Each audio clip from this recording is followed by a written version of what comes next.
బియ్యం విదేశాలకు ఎగుమతి చేస్తాం కాబట్టి విదేశీ మారక ద్రవ్యం మనకే వస్తుంది. అంటే మనం వాడుకోగా మిగిలినయి. అట్లాగే గోధుమలు విదేశాలకు ఎగుమతి చేస్తాం కాబట్టి విదేశీ మారక ద్రవ్యం మనకొస్తుంది. అదే ఆయిల్ మనం కొనుక్కుంటున్నాం కాబట్టి విదేశీ మారక ద్రవ్యం మనం చెల్లించాల్సి ఉంటుంది. ఇట్లా ఎగుమతులు, దిగుమతుల మధ్యన క్రాస్ చెకింగ్ చేసి వేటిటి వలన మనం ఎట్లా విదేశీ మారక ద్రవ్యం కోల్పోతున్నాం, వేటిట్లో మనం బలహీనంగా ఉన్నామన్న దాన్ని లెక్క కట్టి దాని డెవలప్మెంట్ మీద సీరియస్ కాన్సన్ట్రేషన్ నరేంద్ర మోడీ సర్కార్ చేసుకొస్తుంది. అందులో భాగంగా ఇప్పుడు పప్పు ధాన్యాలు ప్రతి ఏడాది కూడా విదేశాల నుండి దిగుమతి చేసుకోవాల్సి వస్తుంది. కార్పొరేట్ సంస్థలు ఆ పని చేస్తున్నాయి.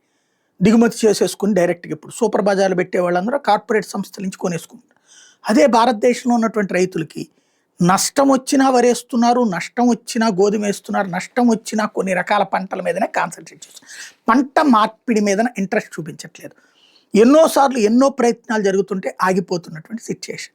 ఈ దఫా నరేంద్ర మోడీ సర్కార్ వాళ్ళని ప్రత్యేక ప్రోత్సాహకాలతో రాష్ట్రాలను కూడా అడుగుతుంది. పప్పు ధాన్యాలు ఎక్కువ ఉత్పత్తి చేసేలా చేయండి. తృణధాన్యాలు, పప్పు ధాన్యాలు ఆ పథకానికి నిన్న శ్రీకారం చుట్టారు. వేల కోట్ల రూపాయల సబ్సిడీలు ఇవ్వబోతున్నారు. మన వ్యవసాయ విధానాన్ని మార్చే ప్రయత్నం జరుగుతుంది.